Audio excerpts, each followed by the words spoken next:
Have you ever noticed something strange? The people who get hurt the most are usually the people who would never intentionally hurt anyone. They're the ones who reply instantly, show up when nobody else does, and remember the little things.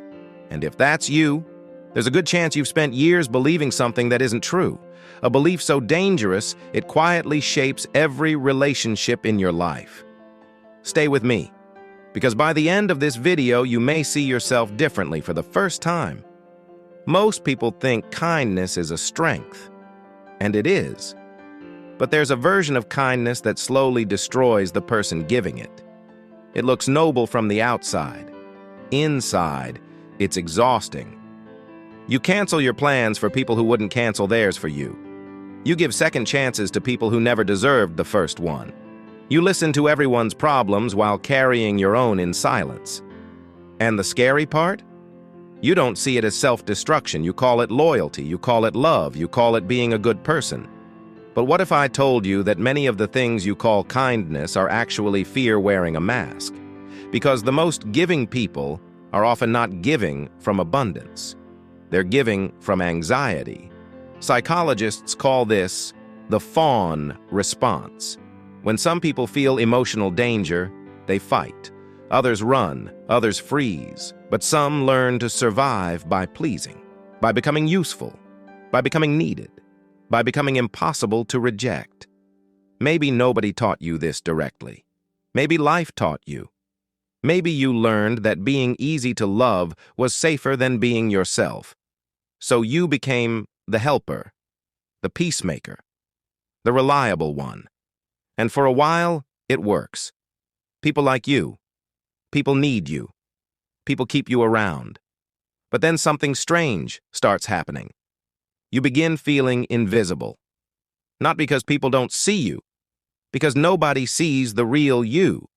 They see the version that solves problems, says yes, never asks for anything. And here's the painful truth. Every time you ignore your own needs to keep someone comfortable, you teach them that your needs don't matter. Human beings learn through patterns. If you always say yes, people start expecting yes. If you never protect your boundaries, people stop looking for them. And one day you wake up exhausted. Not because you gave too much, but because nobody notices you're empty. Then resentment appears. Quietly, slowly. You start thinking, after everything I've done for them. And that's the moment everything becomes clear. Because you were giving to feel loved. But love and approval are not the same thing. Let that land for a second. Approval says, I'll become whatever you need me to be. Love says, I can be myself and still be accepted. Most people spend years chasing approval while calling it love, and that's why they feel lonely even surrounded by people. Because approval attracts people to your performance. Love attracts people to your truth. Now, here's the question that changes everything. Who would you be if you stopped earning your place in people's lives? Who would you be if you believed you were valuable before proving anything? For many people, that question is terrifying. Because they've spent their entire lives being needed. They don't know who they are when they're not rescuing someone. But healing begins right there. Not when you stop caring. Not when you become cold. Healing begins when your kindness includes you. When yes becomes a choice instead of a reflex. When guilt stops controlling your decisions. When you realize that boundaries are not walls. They are instructions. They teach people how to love you correctly. And here's the test. The next time you want to say yes when you mean no, pause. Ask yourself one question. If someone I loved were in my position, what would I tell them to do? And then give yourself the same kindness, the same protection, the same compassion, because you deserve the advice you give everyone else.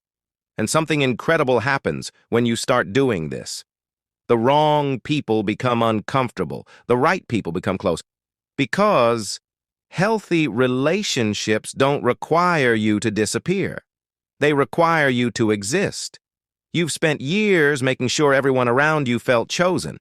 Now, It's time to choose yourself.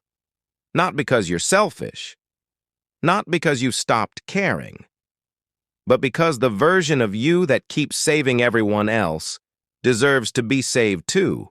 And that version has been waiting a very long time.